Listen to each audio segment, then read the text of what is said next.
You're listening to SM Media, the #1 place for exclusive content.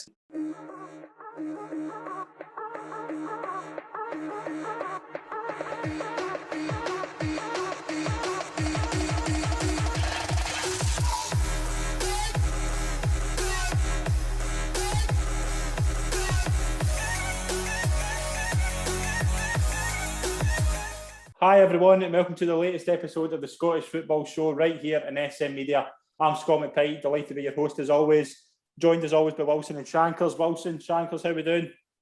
Fine, thank you. All right, looking forward to the game tonight. A wee bit on tender hooks after the draw, but should beat this mob tonight, no problem. Shankers, are you optimistic? I just feel as if Scotland play Israel every second game or something like that. They seem to play them a lot just now in other qualification groups. Brilliant. We've got a very special guest. We're absolutely delighted to be joined by a legend of Scottish football, a man who Wilson has modelled his management career after, the one and only Dick Campbell. Dick, it's an absolute pleasure to welcome you on to the show. Thanks for joining me. Good to do something new on a Sunday. It keeps you from arguing. How are we? How's everything been? How's football been under the new restrictions? I can be a bit disappointed today. It's been a real. It's hard to put any words actually. What's wrong with the game, and that's not the next thing. With no fans in it, it's very, very. We up to Inverness yesterday. It's unique, I'll tell you. It must be bad for the players as well, I would think. Definitely. As well as that, though, obviously a disappointing result yesterday. Inverness, are you still optimistic you can stay up? When I look at the statistics for the game, I'm not a statistic boy, you know, at the end of the day. But I don't think both teams, what can I say, Inverness scored. Do you know their first attempt on goal was in 69 minutes when they scored? No. I read that in the paper this morning. That's a right entertaining game, that one. We're the same. We're you know, last year against we finished quite rightly. We finished fourth, and we got all the honours that were gone. But we were very fortunate last year. I think the defence, I only changed them twice in the whole season. This year, there's always going to be a bad year. It's always going to be a hard year. Second year up, and it's been just week after week. There's been something wrong, you know. Mm-hmm. Injuries, losing Bobby Lynn finally during the week there at 35-year-old Krisha. It's heartbreaking, it really is. I've lost a month ago. I'm sitting against Morton with 21 players, and I'm going up to Inverness yesterday with 15. Mm-hmm. So it is. It's something doing like they could. I know it's coming, so I tend not to feel sorry for myself. Just get on with it. We've got World War III starting next Saturday. We'll play Arlo off at Arbroath. Boy, what a game that is. Is that the type of game you wish there were fans back? It's absolutely. I think it's unbelievable. Nobody in my household or my team would criticise Arlo. You know, last year there were 3 teams with 3 games to go, all sitting. Anybody could have went down. Arlo won the last 3 games. Mm-hmm. And what they have done as well, which don't take anything away from them, they've remained in that league for 4 years. And I'm not writing Arlo off by any stretch. I'm only interested in what we do. So we're at home. We've got 3 away from home, 3 at home. So that'll be a good thing. Brilliant. Wilson, how buzzing are you that Dick's on the show? Well, as I say, I've spoken to a couple of his former players this week, which I'll enlighten him with later on. I'm sure he'll be happy to hear them. They did send their best wishes as well as telling me a few tales, I'll be honest. But I was just going to say, while he was talking there, I'm looking at the league table at the moment, and obviously he's seen that Morton and Ayr have obviously reacted with the perilous position that they were in by getting new managers in. As I say, do you think that adds the pressure on you, or are you still quite, focus on the job in hand? You try to insinuate that they should change the manager? Somebody else to do your talk, you hard neck. Don't get me wrong, they're just two diddy teams, Ayr and Morton. They're diddy teams. A big team like Arbroath are going to change managers, surely. Well, I'll tell you the story. It's been well documented. My brother and I have our own businesses. We're very fortunate in our lives that we're not dictated to by any chairman. No individual will ever dictate to me where I'm going, right? I respect my chairman. He's a good lad. That's why I'm there. If he wasn't a good lad, I wouldn't be there. Mm-hmm. And I wouldn't lose a minute of sleep if he wasn't a good lad. But when the chairman says to me a couple of weeks back, he says, Dick, you need to sign this contract. I say, sign a contract? I'm 67-year-old. What do you want me? He says, it's employment law now says the association needs to have the manager and the assistant manager in a contract. I says, oh, is that right? I've never ever signed it. He says, to be honest with you, and he's winking away at me. He says, I've added another couple of years to it. I says, what, to the contract? Why does he do that? He says, because if we go down, we need you to bring us back up. But you're always going to get a response. David, I know very well at Ayr. He's a good lad, David Hopkin. Then you go to Morton. Jesus. They're what a place to go here, and you're living there. Try and beat Morton at Capello. Jesus. It's the hardest place you'll ever go. But there was always going to be a response to a new manager going in. But you know this, I think it's sometimes it's an insult to managers. Why last year 26 managers got sacked, 42. 26. I'm in recruitment and we interview people every day according to the job description. But there were 26 managers got sacked last year. I never seen 26 chairmen getting sacked, right? I never seen that. But what I also said to them was that, and they always leave it to this time of year because they think we're all daft. If you have a bad end to the season, you'll no sell season tickets.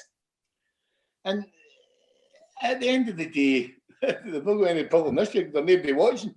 They're nobody watching the games. But Morton and Ayr United, they seem to be the two that are, and Alloa and ourselves are all fighting. I would think that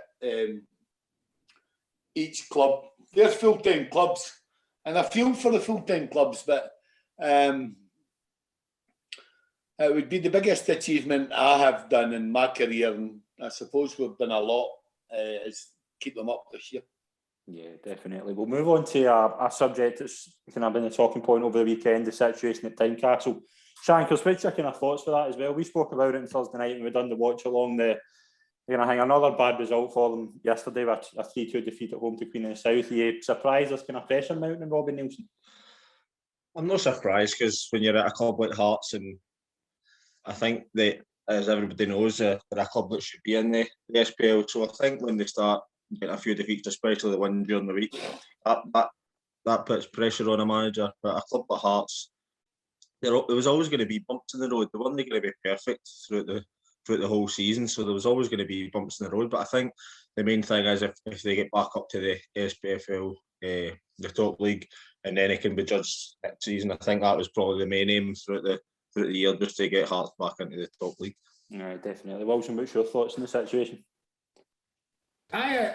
No much different for Shankers, to be honest. Although, again, Shankers and Dick will be able to tell us from experience.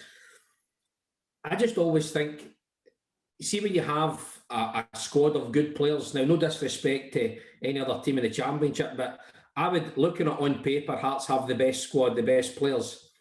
So even if there was that kind of possible slight issue between the manager and the players, or the manager and the board, or the fans and the manager, I would expect good players still to be coming out. And as I say, no disrespect to Queen of the South and Alan Johnson, but I would expect Hearts still to be more than capable of, especially when I think they could have won the league yesterday, or in terms of winning the game. But I do find it strange. And then, you always, as Dick will say, you expect a response. When you lose a game, you always expect a response the following week.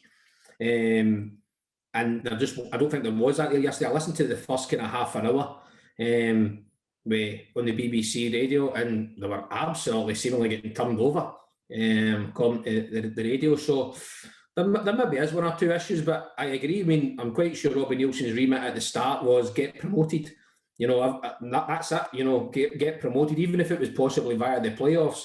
I think whoever was in the Hearts hot seat would be get promoted, and they'll do that. Although they kind of highlighted again on the radio yesterday that I think the expectation, because Hearts are a big team. Hearts will be the fourth or fifth biggest players, I would imagine, in Scotland.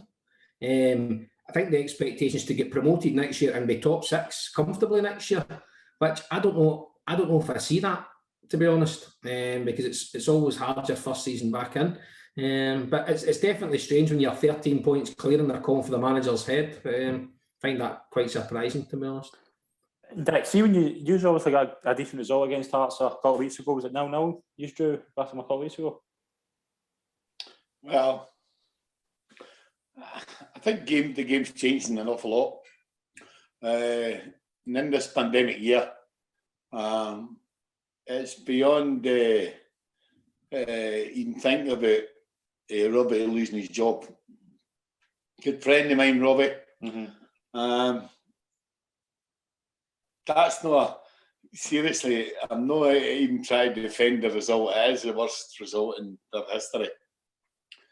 But you'd hate to go to Brother on a Tuesday night in vile conditions, and that happens. But the thing that would concern everybody else is Hearts have taken so much points out of, 7 or 8 points out of 15, and what annoys me is they still find themselves 15, 16 points clear. Mm-hmm. There's nobody even challenging Hearts. So maybe, the most difficult thing to do in football is ask your players to go and play. And this is what you've got to admire Rangers and Celtic for in Scotland. Week in, week out, to go and pass the pain barrier when you're 16 points clear. I'm telling you now, there's nobody got a magic wand. And that result, is it worth losing your job? I don't think so, particularly if you're going to take them up in the league. And you would expect a response to it yesterday, and it didn't happen. Are you trying to tell me that you would sack the manager?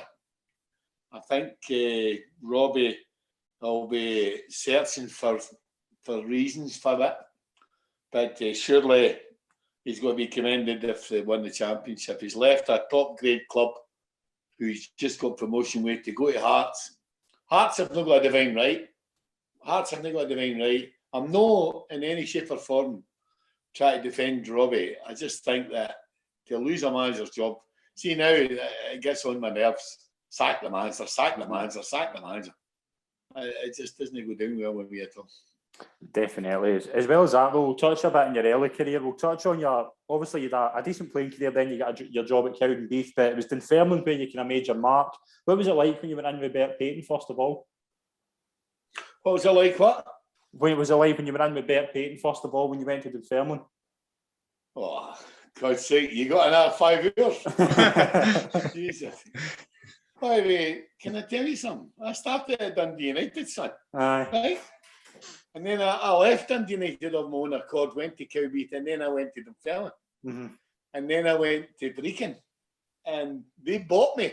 By the way, £7,000 a lot of money. Don't you think that makes me a bad player? Right? And I I love it when people look at Wikipedia and all the rest of it and they say, Dick played all his football in the lower echelons of Scottish football. I'm supposed to tell you that you're mother. However, Bert Payton, oh yeah, boy. What can I say to you? I was 9 years at Dunfermline.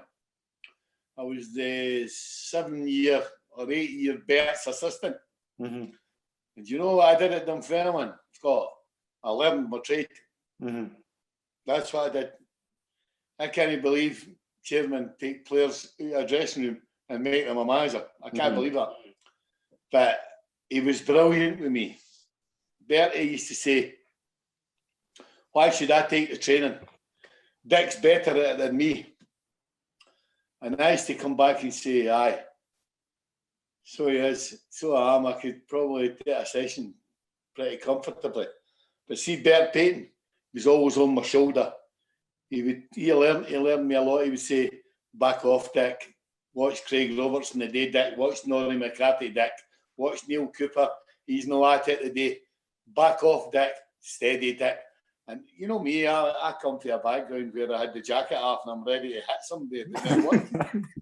And I learned, he says to me, Dick, you're always looking for confrontation on the training field. Stop it. Confrontation will come to you naturally. Bearing in mind that Bert comes to a family of 17, his mum and dad liked the blackout. Don't worry about that.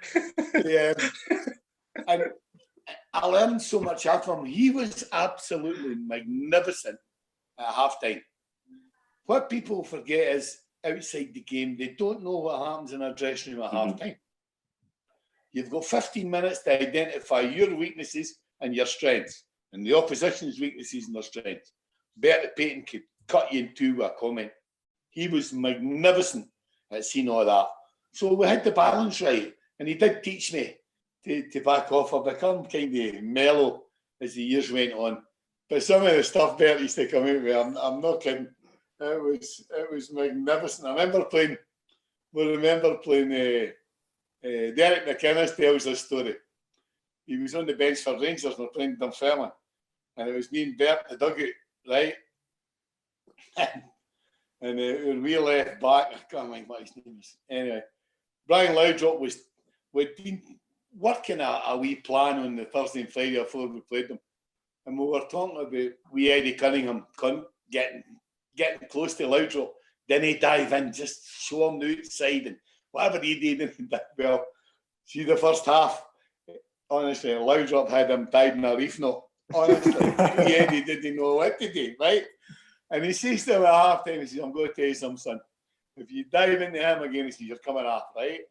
This is Derek McInnes telling me the story. He says, so you know how you come down the steps at East End Park and you were dugouts were right close? Well, does Brian Loudrop not get the ball to his feet and wee Eddie gets tight to him and he dives in and Loudrop sticks the ball through his legs, right? You know, Bertie Payton shouts to him, and they landed about 5 yards away from Bert.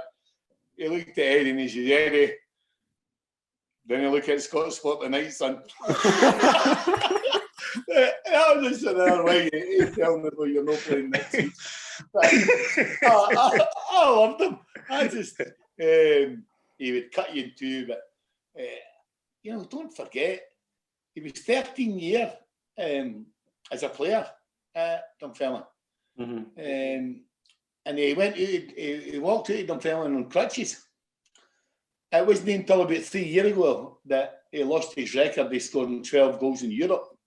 Fascinating player, a fascinating guy. And then, of course, he come back as manager. And that was it. I didn't want him to go. I did not want him to back in. But he just had enough, And he kind of groomed me to be the manager. But that all got put into touch when the new chairman and all that came in. And then obviously you're going to Brecon and Partick Thistle. Like, is there kind of memories there? Like, what was your kind of favourite memories when you went to their clubs? Partick Thistle was a great time for me. I had 3 seasons there, and I had a great club. But Partick Thistle are still in that position. Half of them are Celtic, half of them are Rangers. They're everybody's friendly club. and they are a friendly club. But they've been up and down like the proverbial Yours Knickers, isn't they? They're up and down there, and I loved every minute through there. You know, I never stayed at night. I had accommodation where I could have stayed, but I didn't. Jimmy Bone went with me. People don't know this, but I was Jimmy Bone's best man. And Jimmy's a legend through there. Mm-hmm. And we had a great time through there. See that day that we won promotion up at Peterhead, I'm telling you something. It could be one of the greatest days I've ever had in my life. There must have been 4,000 fans up there. I'll tell you something, it was the biggest carry we've ever bought. We went into Tesco's, you needed 16 baskets. So I was fleeing it. My brother picked me up at Dundee on the way home. I was mortal. You know, it was brilliant. But Partick Thistle, a lot of friends through there. But I'm afraid they're a big club, but I just can't put my finger on why they haven't maintained that Premier League status. I don't know what it is. But I love them, good friends. And then obviously you go into Ross County, and this is the one I kind of was interested in, but you were only there for a short period of time. What exactly happened when you went to Ross County? Yeah, that's a great story, that one, isn't it? I went up to the interview, and Big Colin Henry and Ian McCall were sitting out in the vestibule waiting to get interviewed. And Roy McGregor and George Adams was there. I'd never worked with a football director before, a director of football, and I'd spoken to a lot of different people, and they had advised me to find out what the role was. Without being silly and putting anybody in trouble, it didn't work. You know, I think we won 9 games out of 9, and we were top of the league. And Roy, on the Saturday we played with Rovers. We beat them 2-0 at Kirkcaldy. And before I had the cancer, I was a big smoker. I used to have a fag. And we're standing at the park after the game, and Roy said to me, "Well done, Mr. Manager. I think you forgot my name." Right? And George says, "Aye, the result was better than the performance, son." And I said, "Well, there you are, George, giving opinions again when they're not asked for." My dad always said to me, opinions are only worth listening to if they're offered rather than given. So I says, "There you are again, George, giving opinions." I said to him, "We was well getting this sorted out. Can we, sort this out? Who's in charge of this and who's in charge of that? We sorted it out there, and if they sacked me the next morning." And that was the way. But I always remember Walter. Walter Smith's a great friend of mine. And Walter was doing a chat at the sports writers' dinner. And Watty stands up and says, and in the paper in the morning, Roy McGregor had said he'd sacked me because he didn't like the lack of attacking football, right? And so we're getting rid of him. His football's no good enough. And Walter Smith, he was the manager of the Rangers at the time, going through a bad spell. He turned in and he said, "Well, I see one of my best pals, Dick Campbell, got sacked for not playing attractive football." He said, "I hope the fuck that doesn't catch on." Right, listen, I don't hold any grudges. It's just the way it is. It was in Dunfermline. I was top of the league at Dunfermline. A point off St Mirren when they sacked me. I was top of the league at Ross County. Mm-hmm. At Partick Thistle, I'd got them back up. I've taken 3 Angus clubs up 2 leagues. Cowdenbeath, I was only there 5 minutes, to be honest. I would say to you, Brian Clough was at Leeds longer than I was at Cowdenbeath, right? But they were my home. So I can't afford to fall out with people, and I'm not that type of guy. It's just the way people are. Any job I've done, I've tried to give my whole lot to it. Definitely. Obviously, as well, you've had some Scottish Cup experiences, and Shankers is familiar with one as well when you went to Auchinleck. Shankers, what's your memories of Arbroath coming to Auchinleck a couple of years ago? I think we maybe be disappointed giving away a late penalty and not to get through, but the class kind of told to went away up to Arbroath during the week on the Wednesday night, and they're just too strong, too good for us on that day. I think a home tie for us is a cup final against one of the big teams. We showed it before against them, a one-off game, but over 2 legs, the stronger team's always going to come out on top. Dick, what was your memories of going to Auchinleck a couple of years ago? What's it like when you go to kind of... By the way, stadiums I've got like to that? tell you something. We were lucky. We were lucky in the first game. But I tell a story when I look back, and I thought it was a penalty, I've got to say to you, but we were lucky. Auchinleck was one of the most exciting. I tell a great after dinner story about that. I went over to Ireland 10 years ago with Bill McMurdo and Jimmy Nicholl to do a dinner in Belfast. And we got there on Saturday morning. The dinner wasn't until Saturday night. So Jimmy Nicholl showed me all around where he was brought up. And of course it was just 10 years after the Troubles. And honestly, if you went round to every street, at the end of every street, there's a mural of somebody who was killed in Catholic or Protestant. And it was very moving. And I thought it was the same when I went to Auchinleck. I'm not kidding. So you know, I went down to Auchinleck with a team bus. And we went around I've never seen anything like that in my life. Everybody supported Auchinleck. I thought, well done, son. And then I went around and I went into the club. Don't know if you know that, but I went into the Auchinleck club after it, and I got a standing ovation for them because I stood up and told them, I said, we're very fortunate, to be in the Scottish Cup, and it was never, ever. If you see the people that Auchinleck have beat, honestly, they beat better teams than us. I think they beat Ayr United the year before, and I've never seen anything like it in my life, and I'll never forget it. And it's funny, I talked to Chris Dillon about it quite a lot, and he absolutely loved it. And what's the other place? Dugan or something, is it? I was speaking at a what's the wee village? Drongan. Drongan. Honestly, by the way, you think Auchinleck? Oh, for Christ's sake. I had a great night there too. I seem to go doing well in that part of the woods, mining background, you see.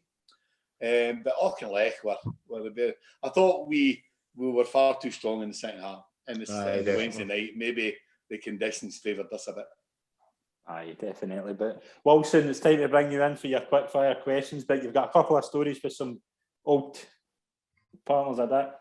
No, well, I was going to incorporate. Right, okay. I was going to incorporate one of the questions, but a good friend of mine that you had at Partick Thistle, when I phoned him and said you were coming on, he says, please can you ask him if he still does the Friday Rumble? Yeah, they were full-time days, We used to get together. I've always, the crack boys, I've always had, for some reason, a fabulous dressing room. I'm not that type of guy. Everybody thinks I'm not really, I'm a big pussy at times. But I like having a great spirit about us. Now, you need to tell me who you were talking to. Right, well, I'll tell you what. I'll give you a couple of clues and see if you can guess who I was talking to. Right? He said he kept you and Jimmy Bone in a job for 3 seasons. Wasn't it Mark Roberts, was it? Yeah, well done. You're kidding me on. By the way, I extended his career by a week. The best of it. He told a story, and that was exactly what he said you would say. Because I think it might have been Jimmy Bone that says to him during the game, any more of your shite or whatever you're coming off, whatever it was, and his retort was, I'll tell you what, I'll just go and score a couple of goals and I'll keep you two clowns in a job. Aye, mate, and that. You're coming out, get warmed up, Mark, you're coming out. I'll tell you about Matt Roberts. Matt Roberts was, didn't he have the pace required to play at top level, but had everything else.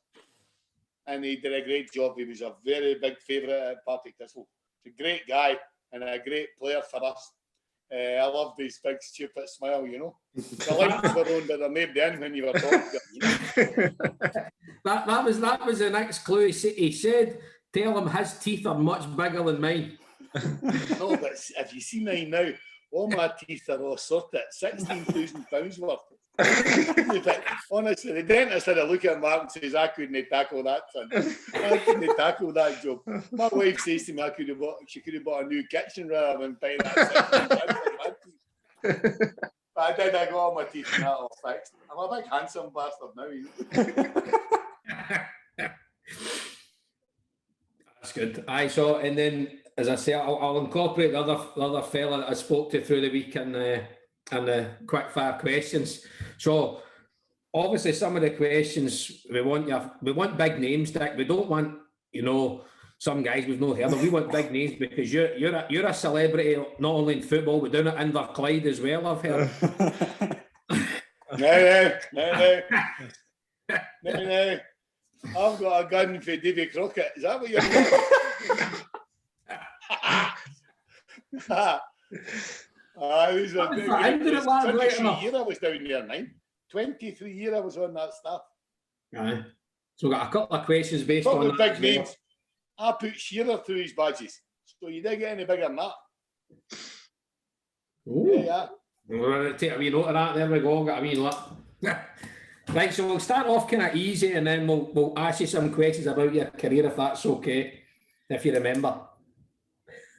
Right, so dead simple one to start. Messi or Ronaldo? Ronaldo. Forfar Brady or Arbroath Smokies? Smoky. Darren Dodds or Billy Dodds? Darren Dodds. Oh, he did say you, Darren. That's the I thought he would say Billy, but he said you. I had Billy Dodds at Partick Thistle, but unfortunately Billy was at the end of his career. Darren Dodds he won a championship with me. He had to go in. Right. Who's the best player at Arbroath? Choice between Dan O'Brien or Colin Hamilton. Who's the worst? Who's the worst player? Bobby Lynn.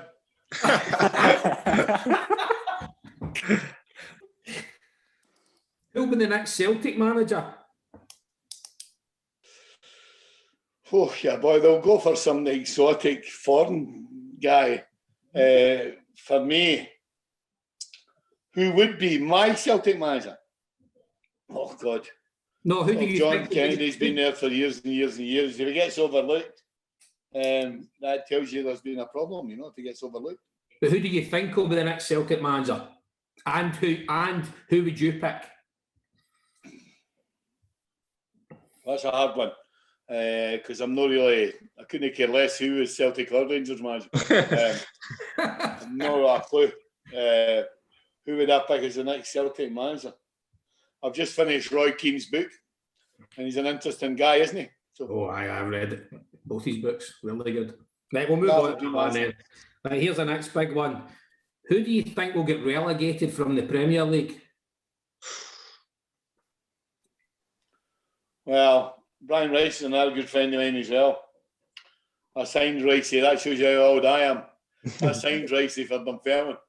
He's a good player. He was a great player.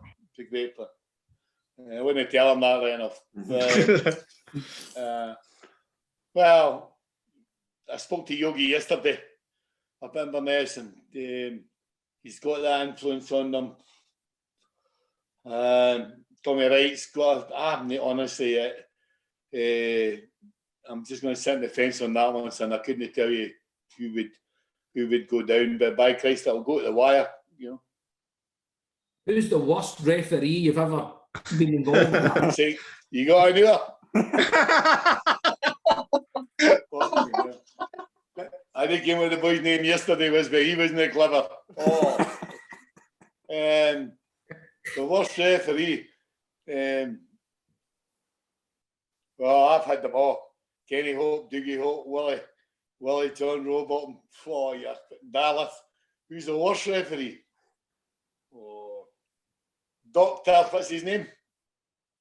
Edinburgh. He refereed your playoff game with Aberdeen. I wouldn't like to nail anybody right to the wall, but then he asked me who the best one was because I've never seen one. I would answer that.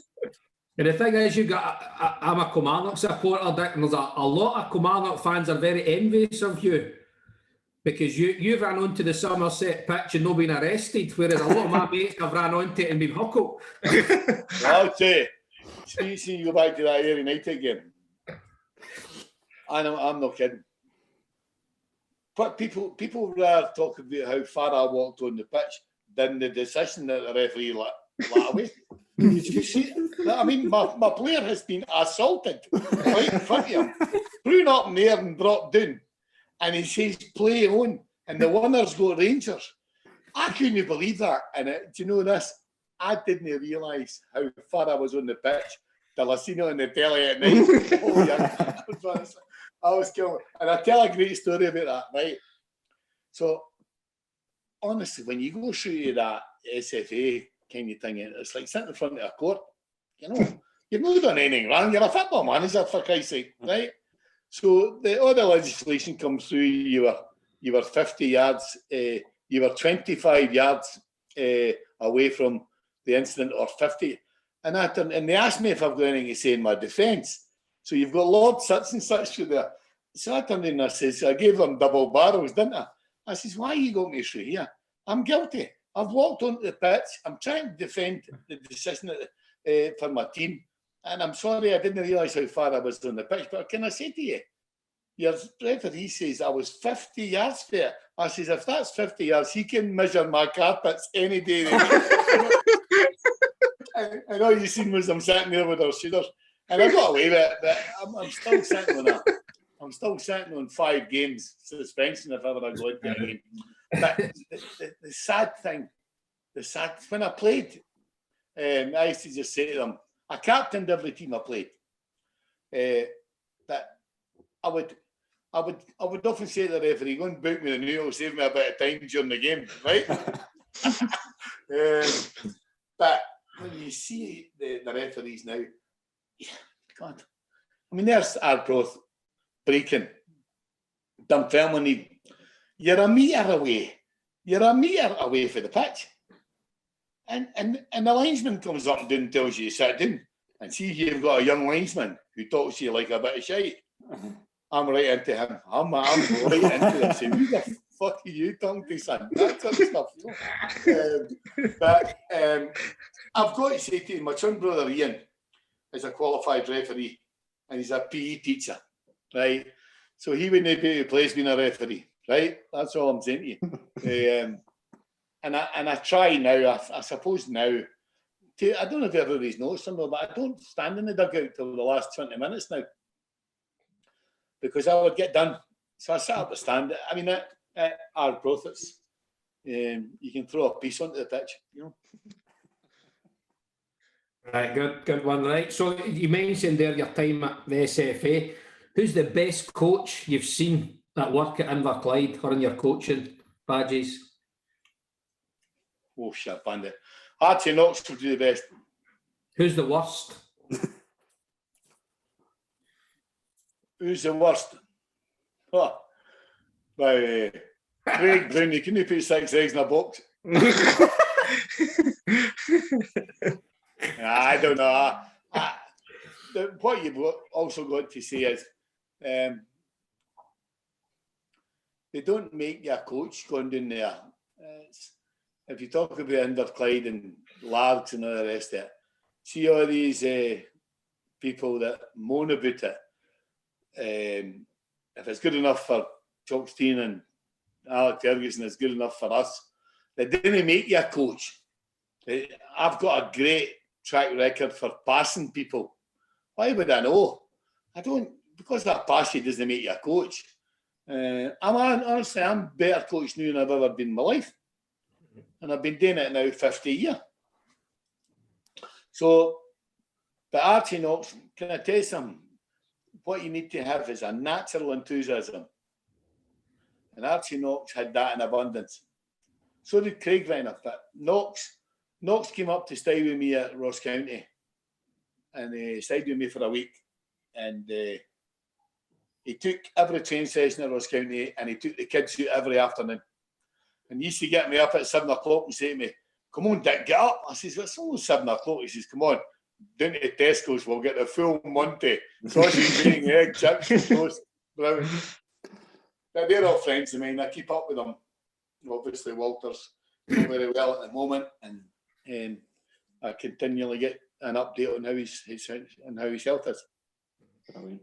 It's so funny you say that, because I've told the boys on here before, I done some of my badges down at Inverclyde, and I've been doing as a runner a few times, a long time ago now, right enough. Did you run for me? Don't think so. It was Tony Gervais was the guy. Aye, Tony, aye. Jim Fleeton. Anyway, so one year we've been asked to go to the science parks in Glasgow, right? Aye. So that's where Queen of South trained when I was at Partick. Well, we all get split out. Hey, long story short, and taking my group, I was a runner, so it was Archie Knox and Walter Smith were taking the group. Right. And Richard Goff was doing his session, right? Now, yeah, Richard. For somebody that's got no clue about these kind of things, you're watching these guys and thinking, that was unbelievable, that was brilliant, that session, that was really good. So just so happens going over, getting a wee drink in that, and Walter Smith's going through, right, Goffey, what about the size of your pitch? What about that boy at right back? He went through so much tactical analysis, just for about 30 seconds a minute.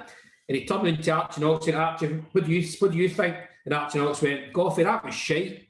Well, at the end of the day, mine slaughtered them. At the end of the day, mine Goffey went with Archie to Livingston when I was at Partick Thistle. And Goffey used to train at Partick Thistle when I was there. And he used to call me Gaffer, and I used to feel chuffed myself. But Goffey, he was a freak, wasn't he, in terms of fitness? Even when he got to training at Partick Thistle, fuck me, it caused an argument in an empty house because he wanted to play and he had a natural enthusiasm. Big Goffey. I remember going out with him one night and his hairdresser came to the pub to do his fucking hair. Didn't take him long to do mine. Oh dear. Right. What about, who's the best player currently in the Championship? The best player in the Championship?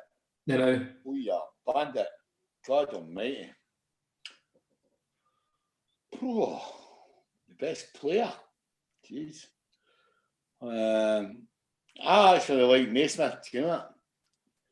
I think Naismith's a great lad and a great player, and has been a great player. So he would get my vote. Right. Can you name a current player that you think will make a top manager from what you see of him, whether it be at the coaching side of things, or is it the way he plays, or the way he conducts himself? Chris Doolan. No, no Doolan. At my club. He's very active now, and he has his coaching school. Yeah. But you talk to him, you can tell right away when you talk to people. Yeah, I get a lot of my coaches phone me regular for a chat. No advice, just for a chat. Because see when somebody talks to you about football, you can't be me. You've got to be yourself. And Doolan, when I talk to him, he asks the right questions. And I think he's as good as any going about, but he's not the type of boy who's going to put in for a job or anything. But I would keep an eye on that one because he looks as if he's got the natural enthusiasm and he's got a great track record and he's a nice guy. The days of the fingers up the nose and you'll never play for me again, the days are all finished. I've had all that. I've had players with a throat, but the days are all finished, I'm afraid. Right. Nadine Coyle or Owen Coyle? I'll no be Owen Coyle. I'm the only club he never fucking scored for. Did I get that? Right? Coyle, I bought him for Motherwell for 150,000 to Dunfermline, and he didn't score for me. I'll go with Nadine. Who's the most famous person in your mobile phone? Probably Walter Smith. That's a good one, lads. That's a good one. Right, so I'm going to ask you a wee quiz questions on your career. All right. How many goals did you score for Cowdenbeath between 71 and 14? It says 11 on Wikipedia. I don't know where you're getting that hat trick for. That's a fucking joke. How many Manager of the Year titles have you won? 3. Correct. How many leagues have you won as a manager? 5, is it? Says 3. Get yourself to fuck. Who's you happy? Arco, tell us that. Mind you saying that a promotion's a promotion, whether it's through the playoffs or not. Aye. Don't get a medal for a promotion, but right. What club was your highest win rate as a manager?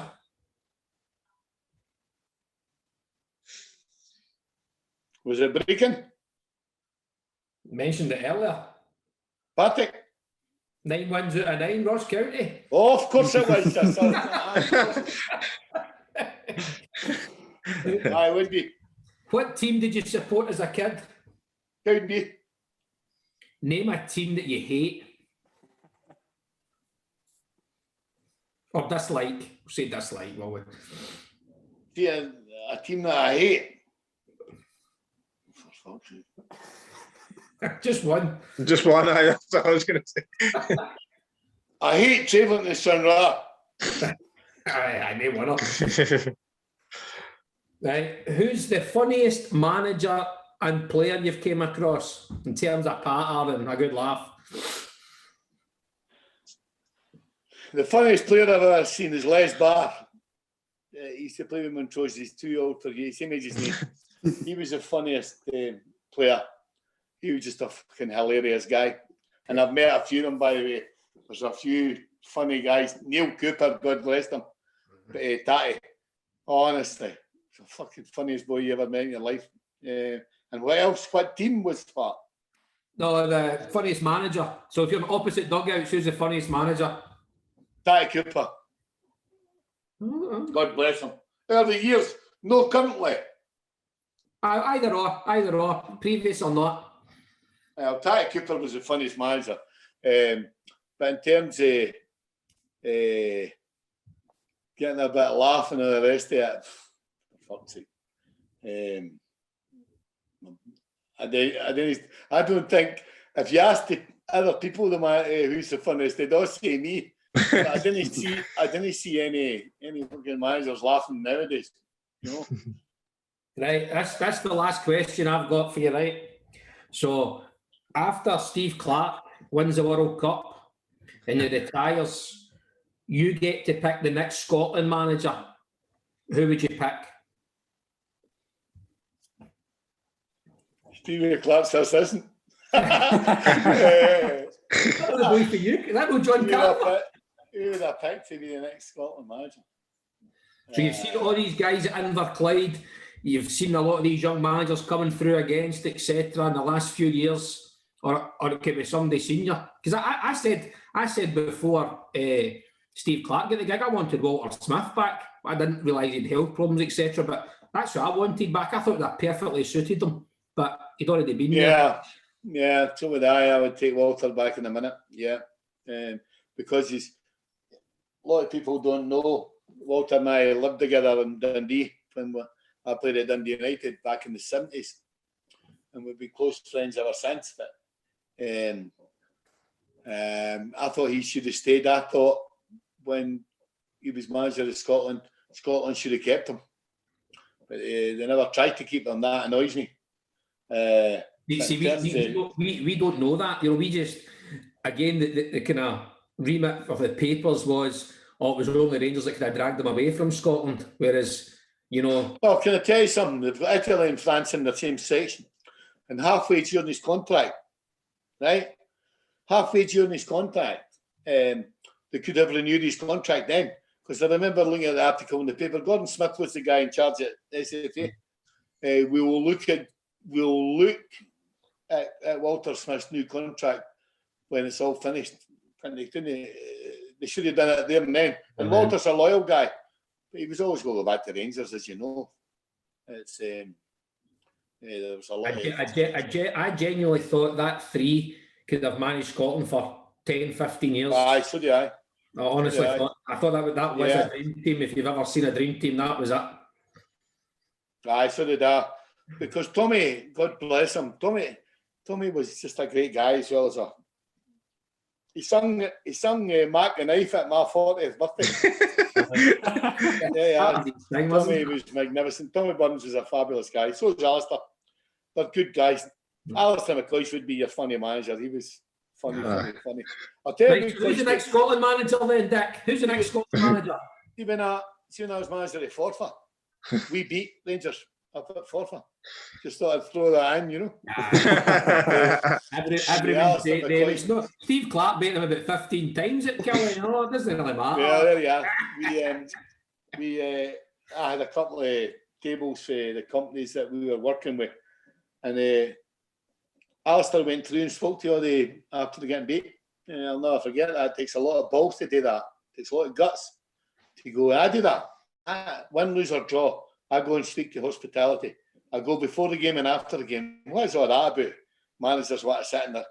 That's a sad reflection on football management now. Nobody comes in to see you for a drink or nothing after the game. It was brilliant. We used to go to Park Eden, go to Watty's office and all this. You come out there about 7 o'clock, half past. It was brilliant. You can't do it now. That's probably why Elk and Leck, everybody had spoke so highly about. You could see the year before when we played Ayr. Obviously, when we beat Ayr, and I understand Ian McCall was probably disappointed and all that, but Ayr just get changed. They went away in the bus of that, and there was food and stuff on. So that's probably why everybody kind of gave you a standing ovation and respect to you for that, because you come in. No, I didn't. I think it's, listen, what can you do at 25? What can you do? It's finished. Mm-hmm. I have an unwritten rule that I pick up. I don't speak to my chairman or my directors after the game every week, because I think chairman and directors are supporters like me. Mm-hmm. I don't speak to them. I wait till a Sunday morning when my wife will go to church and I'll phone my chairman and I'll talk to him about it. But they all can like people. They could, honestly, I took all my players and everything in. They had put food on, pizza and all the rest of it. And they all got a pint and all the rest of it. It was fantastic. I loved it. And I've done that for years and years and years. Tried to, Morton's the same, you go down there, they look after you. They all look after you. I'm a tendency now to drink large gin and tonics. I think you're going to do that now. You still want a Scotland manager, have you? Who you want? A Scotland manager when Steve Clark Craig wins. Brown. Craig Brown was the most successful Scottish manager ever. He's my man. I'll get him the He'll be 120 years old by the time the World Cup's over. Oh, you want a young boy? We want somebody to replace Steve Clark. Get this Stuart Peary in Montrose. He's doing great. I signed Stuart. Go on yourself, Stuart. Brilliant. We've got time for a couple of fan questions. First of all, one of your new signings, Nicky Lowe, asked the gaffer what he thinks of my Barnett. By the way, can you believe that one? I'm not kidding. I says, honestly, see when that happens, and see when my team talks, seriously, everybody gets it. Fucking tap to bottom. See if you've come in there with a syrup of fig. Oh, what chance you got? How can I play a pass syrup of fig? Says to him yesterday, hey, is it not supposed to be matching? You know, he says to me, Oh, Gaffer, hey, it suits it. There's a bit of... I says, here, I took off my training shoes and threw them to here, fucking polished them up. I says, see if you can do that after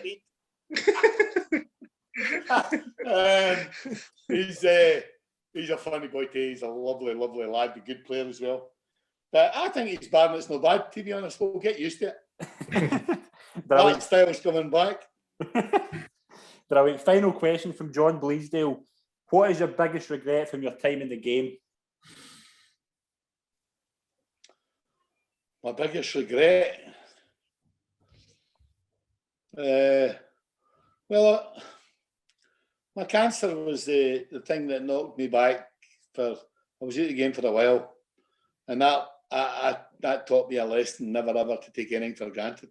It was 10 years ago, a fortnight ago. It was 10 years ago, 2 weeks last Friday, that I got operated on, and that put me out of the game for a wee while, knocked me back, and it made me more determined to come back again and prove a point to myself more than anybody else. If you want to get the technical side of the game, I don't think there's one thing in terms of the football that nobody's ever asked me anything. I'm 67-year-old. I've been in the game 50 years. Nobody for the association has asked me or the likes of me anything with all these football changes. Mm-hmm. The windows were brought in. The windows were brought in to stop Champions League clubs buying players if they lost their first 2 games. The windows weren't brought in for Forfar and Partick Thistle and Arbroath. They weren't brought in for that. Mm-hmm. The windows stopped my manager buying a player in a window. What's all that about? The Bosman ruling came in so that players can go and... We cannot deny a player the right to go and play for anybody all over the world. But what do? They bring in the windows and the managers can't do their job. They can't do their job until January the 1st. Mm-hmm. It's a lot of shite. But nobody's ever asked me what I think. And that annoys me. That seriously annoys me. When you think of the new linesman, the new offside thing when they put their flags up, the 6-second rule, all the different weird rules that are brought in. Even if they ask you, what do you think, Dick? And you maybe have a wee opinion, they might say, we'll not ask you again, you know. But that's the biggest, saddest thing for me. But we're back, guys, and we're getting on with it. And I'll still be here in 10 years' time. I'm afraid you're going to have to put up with me, you know. Brilliant. We're buzzing to you. Can I ask one last quick question? I always like to ask players and managers this. Is there any clubs that you knocked back that offered you the manager's job but you said no? Yes. Can you name them? No. 4. There's 4 clubs. It just wasn't right for me, and it wasn't right for them, and the timing wasn't right, you know. There's certain clubs I still would like to go back and complete the job that I got asked to do.